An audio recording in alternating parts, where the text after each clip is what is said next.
David Shreve, representing Parade Rest, Virginia.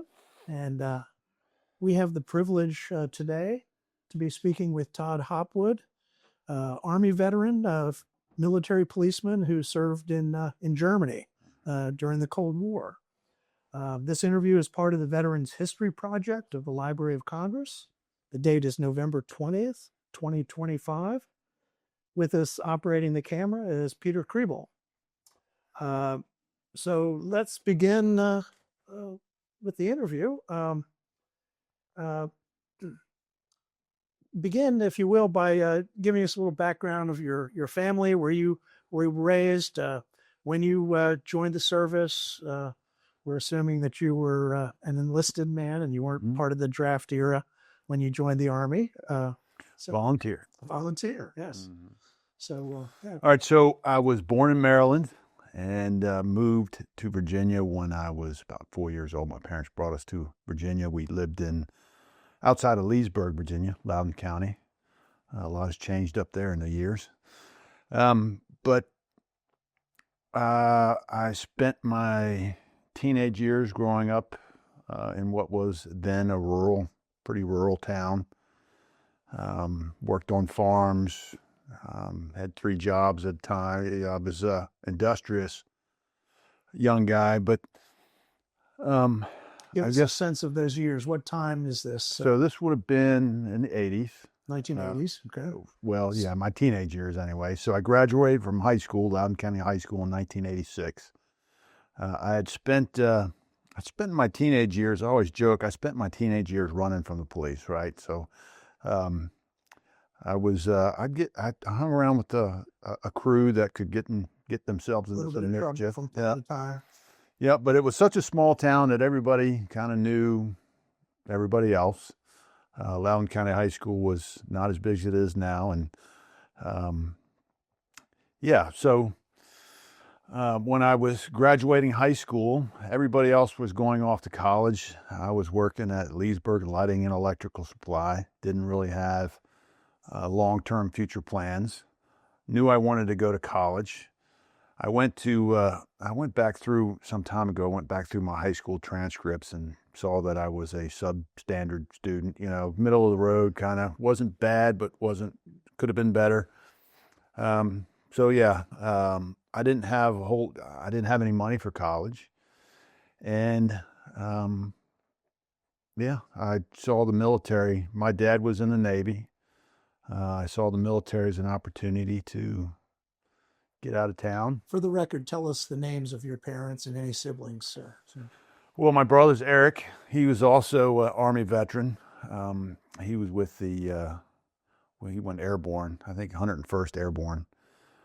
My dad was, everybody knew him as Bud, Anthony Hopwood. He was in the Navy, spent some time, would have been in the Vietnam era. Actually spent some time on a unique ship that was kind of an experiment. They had different, I'm trying to think of the name of the place, or the name of the boat, but they had other nationalities that worked on the boat with them. So it was like it was an experimental. International thing. crew. Yeah, international crew. Koreans, Australians, perhaps, or do you remember? I don't know. Yeah. Anyway, so I had some military in my family. I'm a second child. I'm the youngest child. Anyway, so I went to the Army with the understanding that I wanted to earn some money for college. So the GI Bill was the thing back then, the Army College Fund. And when I went to the recruiters, I told them I kind of wanted to do something different. I wanted to get out of the United States. I wanted to go overseas. That was my plan. He said, well, the only way you get to go overseas is if you sign up for at least 3 years. Because you get at the time, I think you could sign up for 2, 3, 4, and 6 years. And I elected to do the 3 years so I could go to Germany. Were you able to pick the continent, or? I don't recall whether there was an agreement on what continent, but I think I put European theater, so it could have been anywhere over in Europe. Um, anyway, so that was, I kind of got my foot in the door. Okay, so then they asked me, okay, so what do you want to do? Now, I had taken the ASVAB for the Navy. I was going to go in the Navy and follow my dad's footsteps. And I guess I did well enough. I got selected to go, they wanted me to go into the nuclear program. And I was, not being a great student, surprising, right? But so I was going to go to nukes, and then they told me that I had to spend, 3 to 6 months in a can under the ocean I'm like, yeah, I don't think I want to do that. So they asked, well, what else, what other things do you want to do? And I remember, I told you I looked at my transcripts from high school, and I had 2 things that were listed on there, surprising things. One, I wanted to be an architect, or I wanted to be a policeman. Figure that, right? I'd spent teenage years just running from the cops and wanted to be a policeman. Well, the Navy doesn't really offer a whole lot when it comes to military police. I guess they do, but on a boat. And I didn't really want to do that. So I selected, I went to the Army and talked with them, and they said, yeah, we can get you in. But then they saw my driving record. And I had a reckless driving ticket. And yeah, they weren't real sure they could get me in. But I got a waiver, and okay, you're off to Fort McClellan, Alabama for your basic training. And this, so you graduated in 86? And 86. This has been March of 87. I went to, okay.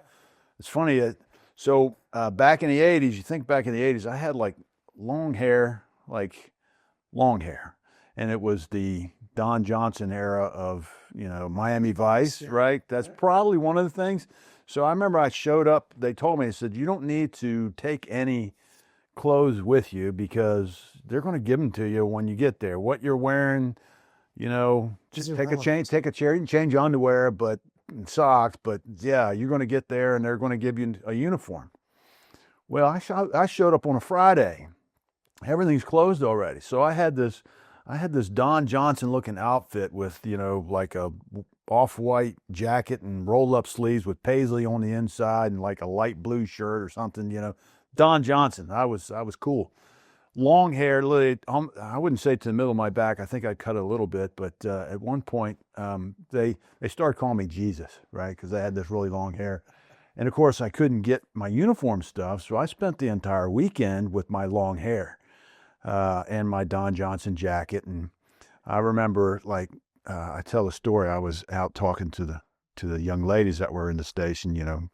I guess we had it was a combined depot, so there were female recruits there as well. So I'm out there, making a little small talk with the young ladies.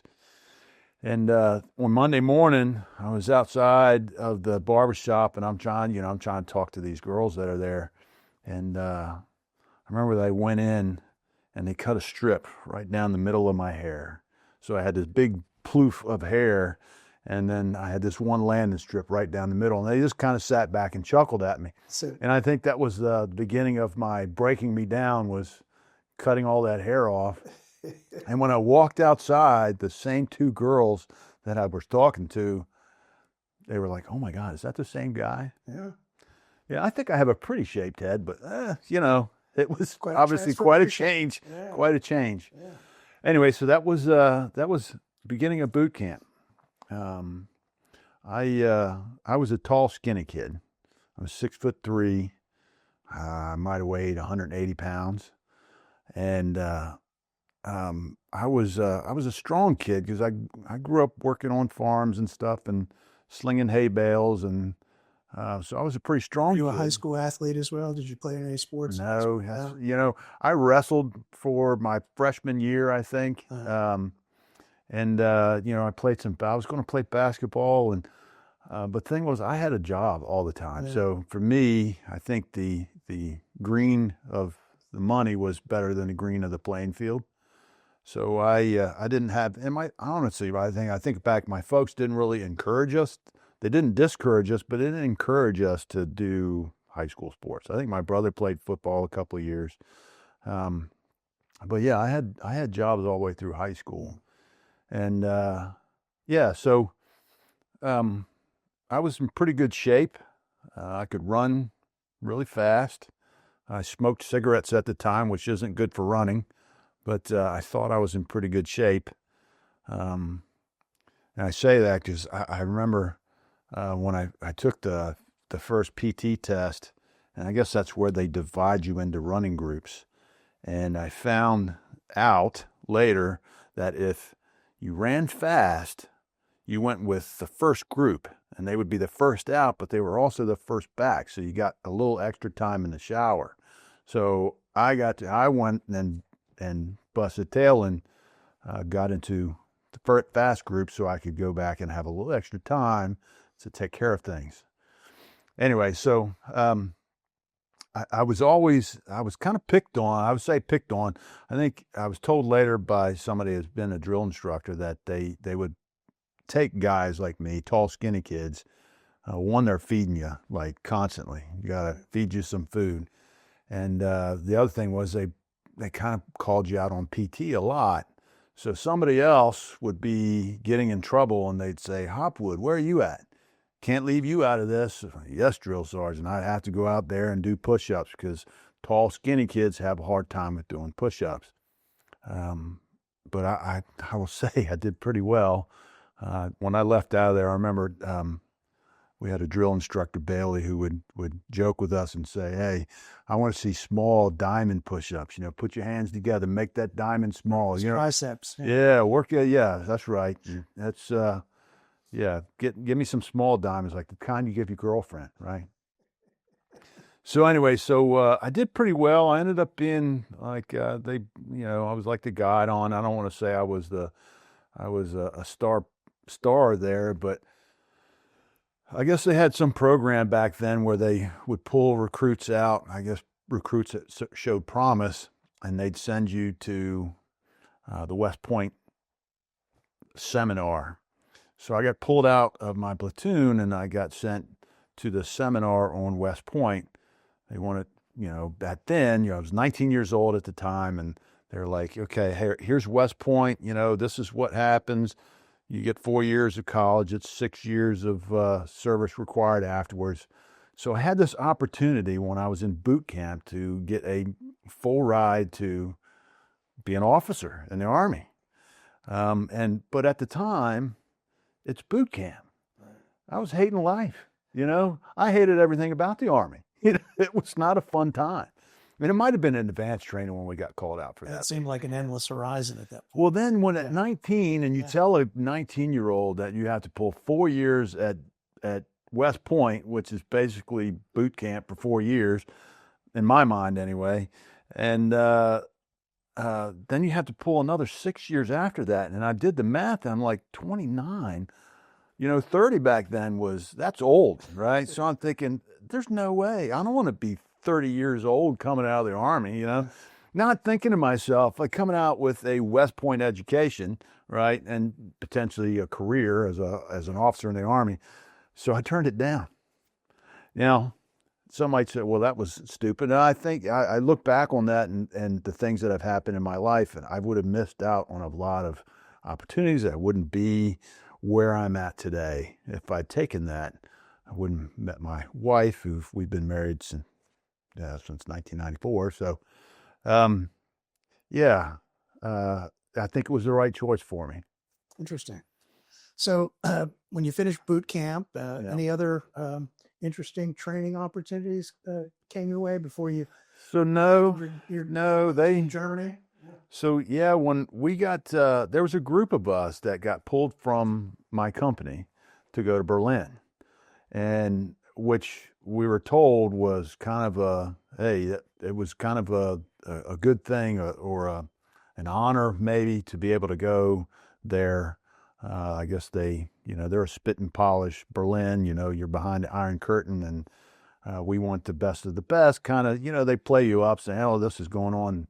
You got to get a secret clearance." And so we all got to go, and I had built-in friends already there when I showed up. Now I remember flying into Frankfurt, having left boot camp. I got out boot camp in the summertime, and I just missed Ronald Reagan. Remember Ronald Reagan's speech, Mr. Gorbachev there down the wall. Yeah. So I got there after that, but it was still, it was a buzz in the air. But it was the height of the Cold War, right? It's maybe not the height of it, but the Cold War was definitely still happening. I'd spent my young childhood. I remember the drills that we used to do in elementary school. I was told, communism is bad. All the military. I'd listen to my dad and my grandfather talk about the commies, and so it was built up in my mind that I was going behind enemy territory to go in Berlin. And, I was told when I got there, I had a sergeant tell me once that, if we did go to war, we were basically in a prison camp already because we were surrounded. Anyway, so I forget where I was going with that story. But you landed. Yeah. So I landed in Berlin. Yeah. Landed Berlin, and I landed in Frankfurt, and had to take the train because we didn't fly directly into Berlin. You had to go to Frankfurt, and then you went through Checkpoint Alpha if you were driving. But we rode the duty train, which was the only train carried military members back and forth from West Germany into Berlin. And you had flag orders. I remember I had to have flag orders to travel through the Soviet-occupied East Germany. So it was an interesting. Yeah, I don't know. What was that experience like traveling through there? Was it just a slight bureaucratic hurdle? Well, or was there? Could you feel the tension? Yeah, there's a bit of tension when you're stopped at the border, and they being a young enlisted guy, they really hammered home how don't act like a fool, as we have, the Soviets are getting on board. They have to check all the flag orders and all that kind of, don't be an idiot. So, and funny I say that because there was a guy, I hear this voice when I'm on the duty train that was really loud, boisterous, and I recognized that voice. And it was actually a guy I graduated high school with. Wow. So all the way across in Berlin, he's going to Berlin just to visit, but he's on this duty train, and he's been drinking and making a lot of noise. And I'm like, so he obviously had gone in like right after high school, so he had a year in, and so he's a veteran. Did you have to convey the "don't be an idiot" message to him? No.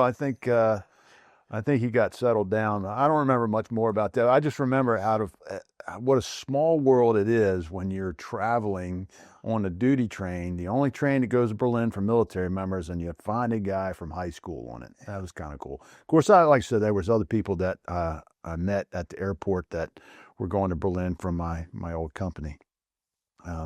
So we kind of traveled together, but it was an interesting experience riding through the Soviet controlled and passing through the borders, and yeah. Well, tell us, ultimately, I'd love to hear the most about 1989. Yeah. And the aftermath and what happened that year. But tell us about the run up to that. The routine there, if anything was unusual, or did you gain a sense as a very young man of what was happening in West Germany and East Germany at the time, or were you just there, punching the clock and doing your job? No. Well, we were. Okay, so when I arrived in Berlin, the first time I actually went into East German territory, there was like a tour. We got to go on a tour, and we went across, and we're at Brandenburg Gate. I have pictures of me and a buddy that are standing on the Soviet side of Brandenburg Gate. And there's, I guess they have a war memorial there, and there's an East German soldier that stands out, kind of like the Tomb of the Unknown Soldier, right? They had this, changing of the guard and all that, and they're all spit and polished, and anyway, showing their best. And I remember crossing over into East Germany and thinking it was like traveling back in time, because it just seemed to me as like everything lacked color. And maybe it's just in my mind, but like the television, you'd see like a television for sale in a store window or something, and it's like from the 1950s or something. It's all old. And of course they had the little wooden cars that they're driving around. I can't remember what the names of them are, but yeah, it was like stepping back in time. At least that's just how I felt. That was my first experience with it. And although I had a good time, visiting over there, and we ate well. I think the Deutschmark, the East German Deutschmark, was like 10 or 11 to $1 or something. So we ate well while we were there. The exchange rate wasn't so good in West Berlin, but it was not bad. But anyway, so that was my first exposure to the enemy, right?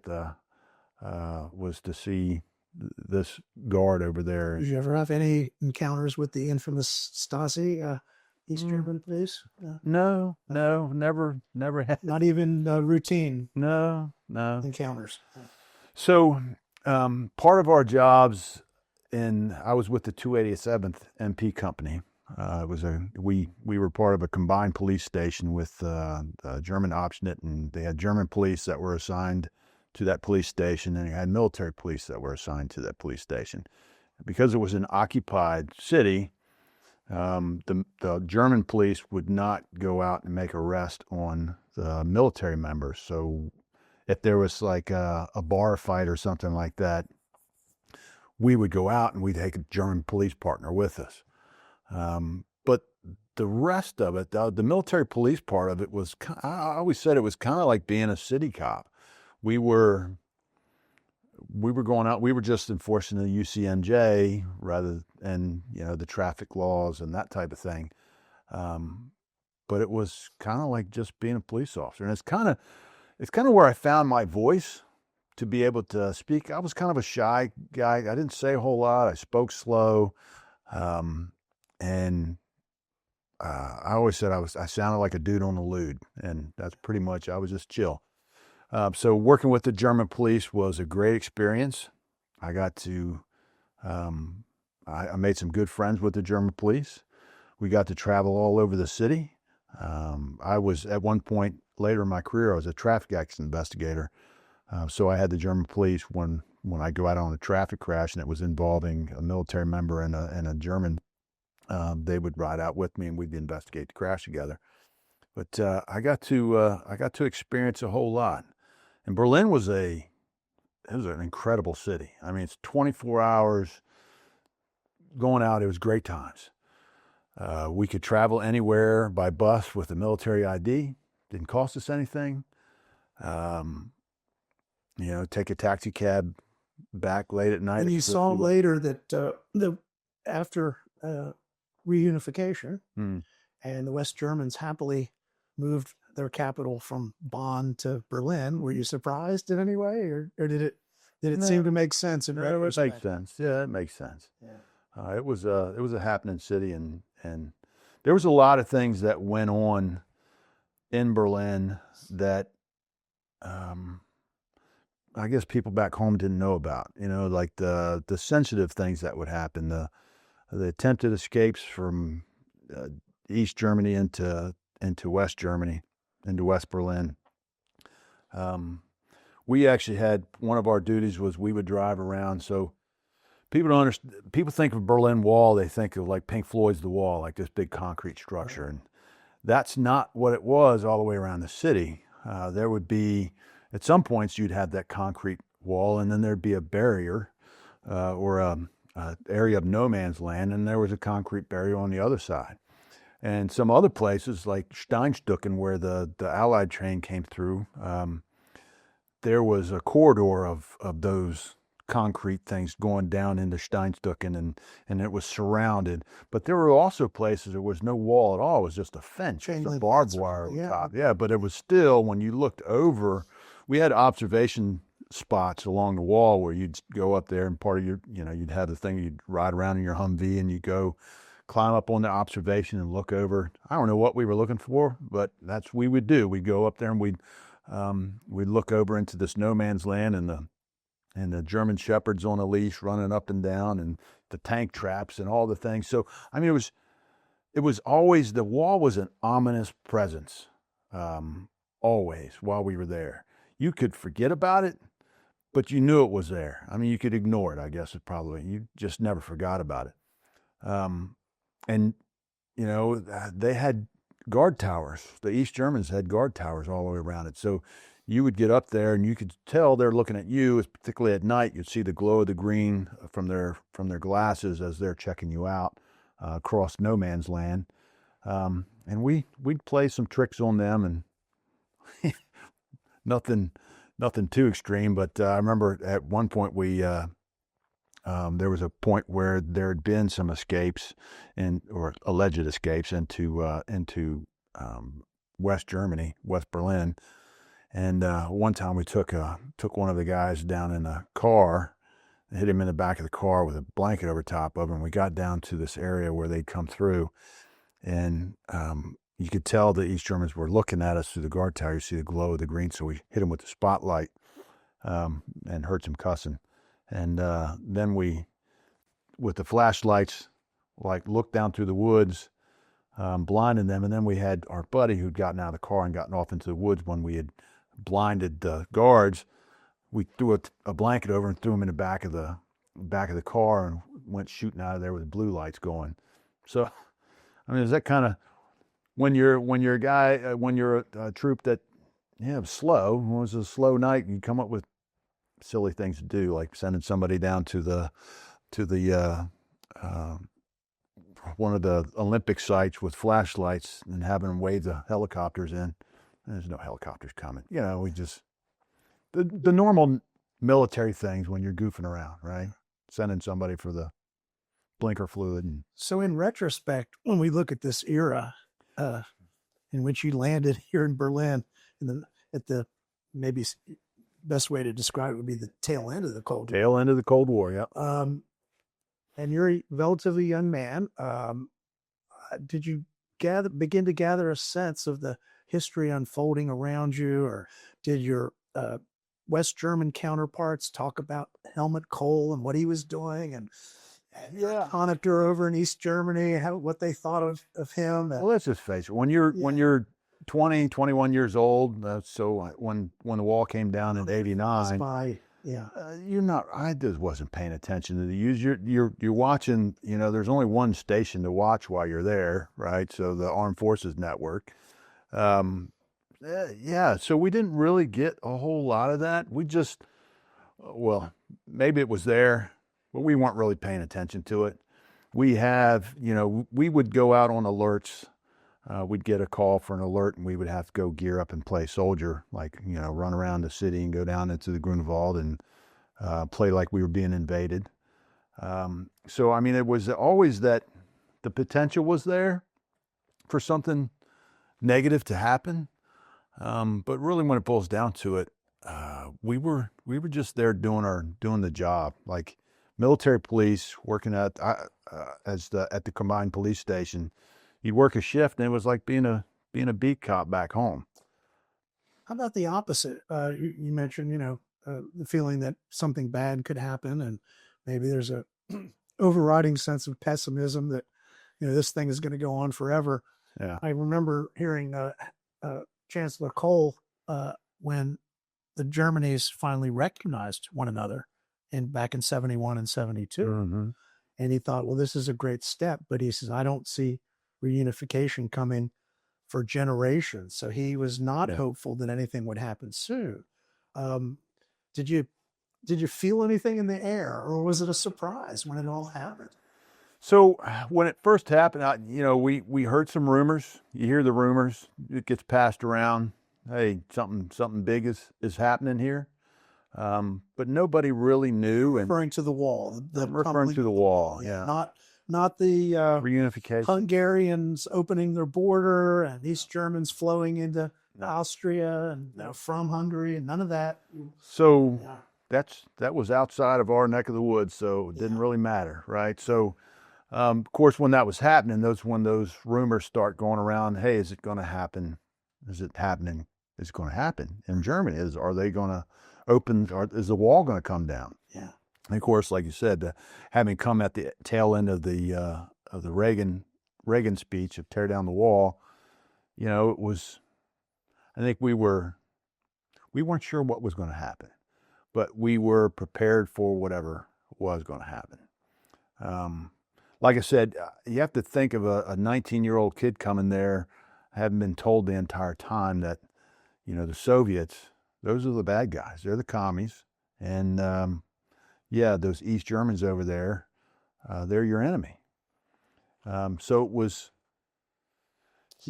that's... How many years were you there in total? Well, it was under 3, so I did my entire time there. I spent, after I got out of boot camp in AIT, I got sent to Germany, and I extended, actually, I would have had to re-enlist to go back to a stateside location. I'm like... What was the date of when you actually arrived in Berlin? That was, you remember, or the month? It would have been late, it would have been July or August, I think, of 89. 89. Oh, I'm sorry, 87. 87. 87. So a couple of years before things really start to and like I said, to happen. I was busy just diving into German culture and drinking beer and chasing skirts. That's kind of, at that age, that's kind of what I was. And you described your initial visits to the Russian sector in East Germany. Mm-hmm. Did you get to repeat that over the course? So I went back one more time when I was over there, but it wasn't really, honestly, it wasn't anything that I really wanted to do. I worked Checkpoint Charlie, and there were a lot of military members that would go over, and a lot of military family wives and would travel over and take advantage of buying things over there because you could get things pretty cheaply.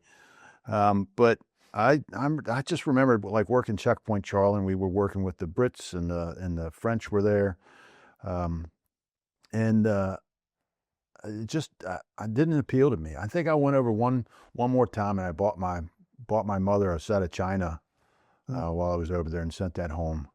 But other than that, I didn't really have the desire to. One of the things we know in retrospect is that under Gorbachev's perestroika and opening up, it also included a kind of a scaling down of defense expenditures in the old Soviet Union, which meant that support to the East Germans, their military presence, their secret police, whatever it might be, that was being scaled down as well.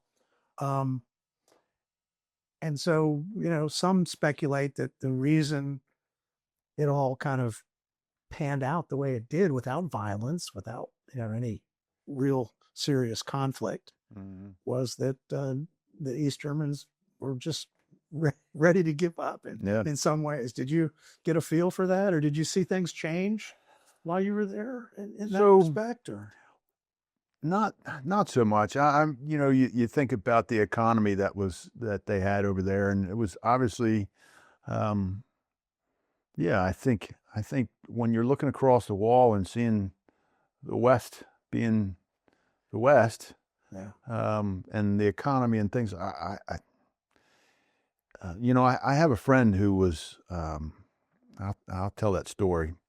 So I have a friend that I met years later, whose father would have been, I think he said, a colonel in the East German Army. I met him at the FBI National Academy years later, back in 2015. It's an international school, so you had law enforcement executives from all over the world go there. And I met Heiko.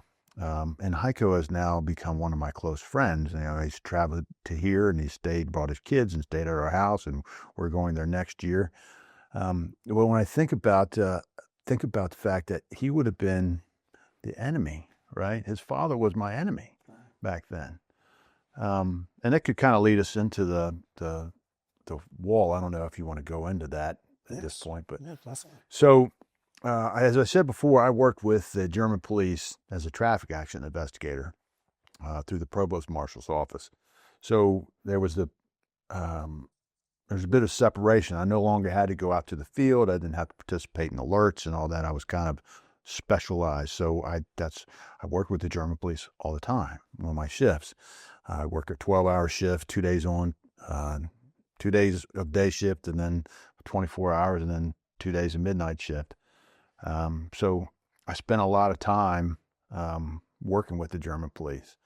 So they would talk about those things, like you see what's happening here, and I think there was some trepidation on their part about, and uncertainty about what's going to happen. Because let's face it, West Germany was doing pretty well, and to have this potential influx of East Germans was probably not a good thing, right? For them, I don't think at least difficult. It'd be difficult. Yeah. The transition between the Soviet-controlled and the communist East Germans and what they're used to coming over to the Western way of life so nobody knew what was going to happen reunification-wise. So when the wall was opening up, so I went down. I was working with my partner Klaus Mainhardt, who was an older guy. He's probably about my age when I think about it. I'm only 57, but he was older, probably at the end of his career. But I remember either he suggested that we go down there and check things out, or I said, hey, I want to go down there and see what's going on. I don't remember what specifically, how it transpired, but I remember driving down to a break in the wall. This is November. This would have been November 1989. There was I think if it wasn't the same day, it was shortly thereafter, because there was a break in the wall, and I remember showing up, and there was these big sodium lights, and kind of like this. It was really bright, but it was late at night, foggy, and it was an eerie feeling when I showed up there, because it's a break in the wall, and there was nobody was actually coming through when we got there, but there's an East German border guard standing right there. The guys that I had been playing tricks on and looking at as my enemy, he was right there. And I wrote about this years later for a college project, and I remember thinking to myself, Berlin being what it was, I was very proud of my uniform and my presence. I shined my boots every time before I left and went out on the street. My uniforms would be highly starched and could stand up in a corner. My wife always says that the creases I put on her shirts, if I iron her shirts or my shirts, you cut yourself on. So I was this highly squared away, polished. And this guy, I'm looking at him, and once again, it's like looking back at an old picture. Like, his uniform looked old. Everything about him just looked old to me. But when I looked at the person, he's about my age, right? So my German police partner, Klaus, goes over to the guy and says to him in German, they have a little conversation, says to him in German, he told me later what he said. He says, how about breaking off a piece of the wall for my Yankee friend here? So he does. So he goes to the wall and he breaks off a little chunk of wall. I mean, I've got bigger chunks at home, but this little chunk of wall, just concrete. That's all it was. And hands it to me. Placed it in your hand. Yeah, hands it to me. And so my German police partner's translating for me. We carry on a conversation with translation because my German was bad. I knew enough to get slapped at a bar. So he's translating for me, and you find out that he's smoking a clove cigarette, and I was smoking at the time, and I was smoking Marlboro. So I trade him in a Marlboro for a clove, and I'm over here hacking on this thing, and he's loving the Marlboro cigarette. And we have this conversation with my partner interpreting, and you find out the guy's just like me. It's like he's a young guy, about my age. I don't remember the exact age. There's a picture, I didn't bring it with me. There's a picture I have of Klaus and me and the German. You can't really see him behind. Well, you can kind of catch a little slice of his head. And he's just like me. He's just doing his time in the military. And, I guess you come to realize that the only reason that we were enemies is because our government told us that we were, right? So that for me, that little piece of concrete became more than what it was. Emblematic of the hope of reunification and absolutely bringing those people together. Absolutely. Yeah. And like all of the, and he didn't hesitate at all when no, when Klaus asked him to do that. No. He said, sure. Yeah. So we traded cigarettes, and we joked a little bit, and I think I concluded at the end is, as far as the wall goes, the wall was still up, but in my mind, my whole view of ideology and what separates us as humans, it just completely changed my perspective on who is your enemy, and why are they your enemy. That wall that was still standing had already crashed down between him and I, because we were just a couple of comrades sharing clove cigarettes and Marlboros. So that little piece of the wall was very important to me. It really changed how I looked at the world, and What was your perspective on the day that the wall first started to come down, November 9th? So I will say this: when it was coming down, there was once again, I think there was a lot of nervousness because nobody knew what to expect. But the days and the weeks that followed that, it turned into like a huge party. There were, everybody's seen it, people standing on the top of Brandenburg Gates. I had my buddies from the Army that were standing up there, were breaking the wall with sledgehammers, and they had like lines of people.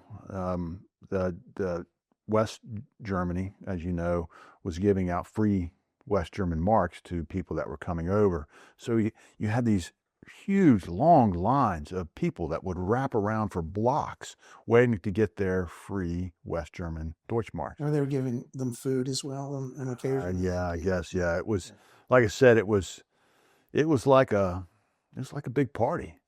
But organized chaos is pretty much what it was. I mean, they were used to standing in lines, I guess, but when you had all this volume of people that were coming across, and like Checkpoint Charlie was inundated, it was it was huge. It sort of makes sense, doesn't it, when you think about how a lot of this kicked off with the pan-European picnic there on the Hungarian border, and that in itself was a bit of almost as well. Wasn't it I've always heard it was almost like a mistake, like, so you're gonna allow travel, and well, when? Like now, immediately or something. I forget. Well, the East Germans, of course, often took holiday in Hungary. Yeah. And then if Hungary is at this point willing to open up, and then they have this kind of event on the border, and the word gets out, and there were prominent Hungarians and West Germans who were publicizing this as a way to test Soviet resolve, etc. And so maybe it was, that past test in a way that kind of led to the events beyond that point. But well, it was a huge thing for me because, the entire time that I'd been there, I'd been looking at these. I'm surrounded by the wall, and it was more than just a wall.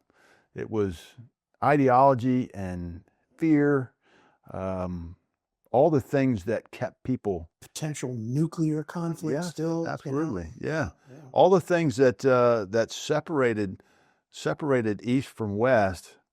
It was more than concrete and steel, right? I mean, it was more to it. And so the reunification, when when they were first coming across, nobody knew what to expect. Nobody knew what long term was. So they're allowing people to walk back and forth now, or travel back and forth.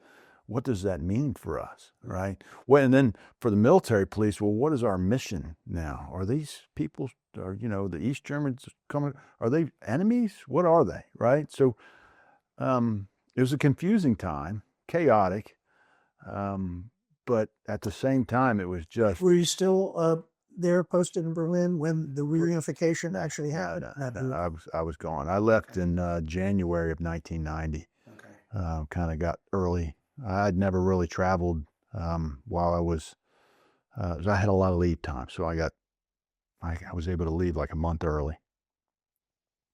I know. So, yeah, you were right there when all this was unfolding, and then you get back to the States, Got out.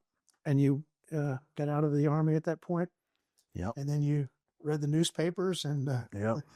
I followed along. I still had a girlfriend there, and I saw all the pictures, and had buddies that were still there, and talked to them about it, and everybody that was there in the MP company when I was pretty much has a story like mine. Like they all kind of felt the same way. We all felt like we were behind this iron curtain, law east of the Elbe, as we like to say.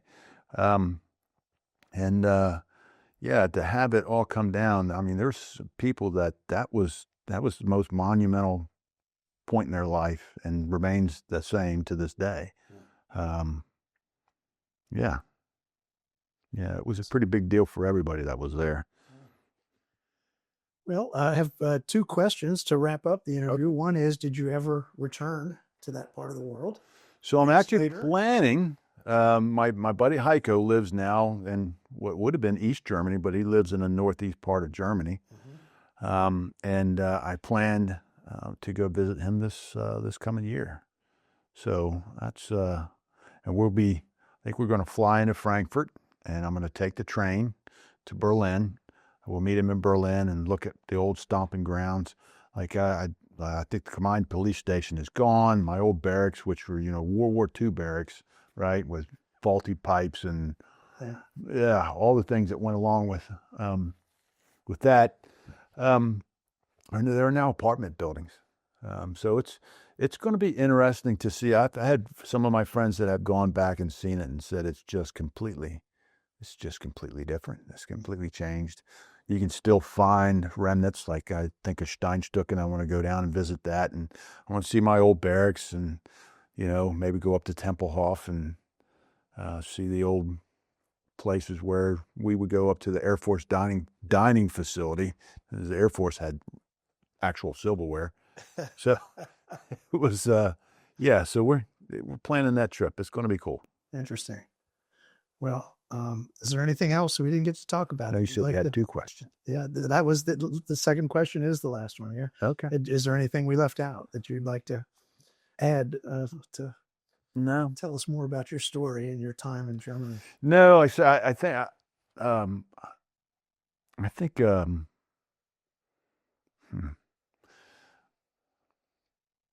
it's just for me, it was a changing point for me of the way I looked at things politically, and it changed me as a man. It was and it was pretty immediate. Well, it took a simple piece of concrete. Yeah. Right. That little piece of concrete really hit home, and then years later running into Heiko, and learning that his father would have been my enemy. It's just crazy to think. Yeah. Well, thank you so much. Yep. Todd, we really appreciate you joining us for this, and thanks for sharing your story with us. Appreciate that.